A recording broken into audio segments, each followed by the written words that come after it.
This spring, the global auto industry was rocked when Volkswagen Group abruptly suspended all vehicle exports to the United States. The move was sweeping: no more Jettas, Tiguans or Taos from Mexico, and no Audi Q5s from Mexico or Europe. This wasn't a blip, it was a full-scale retreat triggered by a sudden aggressive US trade policy. Overnight, a 25% tariff on imported vehicles made shipping cars to America financially impossible for VW. Cars already at US ports were stranded, dealerships faced empty lots, and customers were left in limbo. The decision sent shockwaves through the industry, signaling a breakdown in the global supply chains automakers have relied on for decades. For years, automakers built cars where it made sense, maximizing efficiency and keeping prices low. But with the new tariffs, the old rules vanished. Volkswagen's retreat was a clear message: the cost of doing business in America had become too high, even for a giant. The aftermath was confusion and disbelief. Dealerships lost their best sellers overnight. If Volkswagen could be forced out, no automaker was safe. The Trump administration's tariffs, meant to protect US industry, instead triggered a crisis threatening to dismantle it. The auto world was suddenly off the map, facing a treacherous, uncertain road ahead. The catalyst? A sweeping 25% tariff on all imported vehicles effective April 3, 2025. The policy aimed to force automakers to build in the US, but instead, it paralyzed the trade system. VW's Mexican plant, which supplies the Jetta, Taos, and Tiguan, couldn't meet the new North American content requirements to avoid tariffs. Paying the tax would mean billions in losses or pricing cars out of reach for buyers. Audi's Q5, also built in Mexico, faced the same fate. VW halted exports rather than absorb the financial hit, leaving American buyers with fewer choices. The company warned that these tariffs would hurt not just VW but the entire US auto industry and economy. In a public statement, VW called for rules-based trade, warning that protectionism would spark wider conflict. This wasn't an attack, it was a defensive move to avoid unsustainable losses. The message was clear: trade wars have real, immediate costs. The fallout would soon spread far beyond Volkswagen. Volkswagen's move was just the first domino. Within weeks, Europe's auto giants, VW, Mercedes-Benz, Stellantis, suspended their financial forecasts, citing chaos and volatility. Stellantis paused production in Canada and Mexico, laying off hundreds of US workers.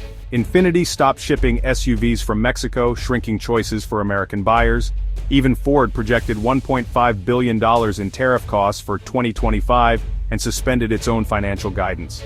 The interconnected supply chain meant that tariffs hurt everyone, foreign and domestic brands alike.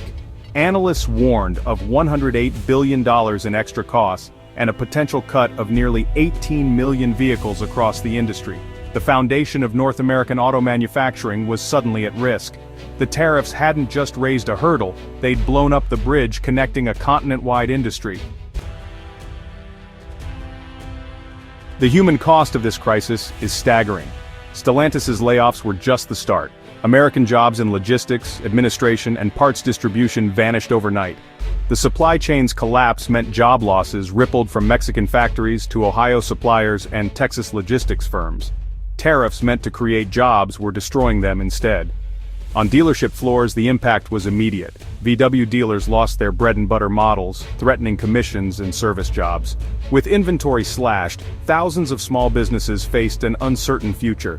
The pain radiated outward. Truck drivers, marketing agencies, and aftermarket suppliers all saw revenue dry up. Local economies dependent on the auto sector began to falter. VW alone had invested $14 billion in the US, supporting a vast employment ecosystem. Now that investment and those jobs were at risk. The promise to protect American jobs had backfired, putting entire communities in jeopardy. The reality families and towns across the country faced a new era of economic uncertainty. Every global automaker is now scrambling to adapt. The era of stable trade is over. Protectionism is the new reality. European and Asian brands with US factories like BMW and Mercedes are doubling down on American production. Mercedes may shift more models to its Alabama plant, while BMW's South Carolina facility becomes even more critical. Automakers are racing to localize supply chains and meet content rules, but it's costly and slow. Brands with little US manufacturing face grim choices: absorb losses, raise prices, or exit the market. Niche European brands may disappear from US showrooms entirely. The USMCA trade deal, meant to provide stability, has been upended. Automakers are now lobbying hard for a return to rules-based trade. The trade war has no winners, costs rise, choices shrink, and the US economy risks isolation. The industry's future is now defined by uncertainty and upheaval. The global auto landscape may never look the same.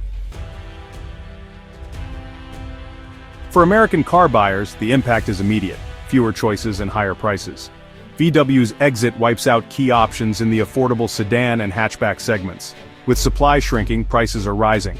Tariffs act as a direct tax on consumers. Domestic automakers face less competition, so there's less pressure to keep prices low or innovate. Families already struggling with inflation will find new cars even less affordable. The loss of foreign brands means less diversity in design, technology, and features. The US market, once a showcase of global innovation, is becoming more homogeneous. The trend: more domestic trucks and SUVs, fewer unique cars from Europe and Asia. The freedom to choose the right vehicle for your needs is fading. Trade policy, not consumer demand, is now shaping the American garage. The result: a less dynamic, more expensive market for everyone. The Volkswagen crisis marks a turning point for the global economy. We face a choice: return to open markets and rules-based trade, or double down on protectionism and trade wars. The 25% auto tariff signals that the US is willing to abandon long-standing agreements, shattering trust with global partners. When trade rules change overnight, foreign investment dries up, and uncertainty reigns. In today's world, every car is a global product. Untangling supply chains won't bring back lost jobs, but will raise costs and stifle innovation.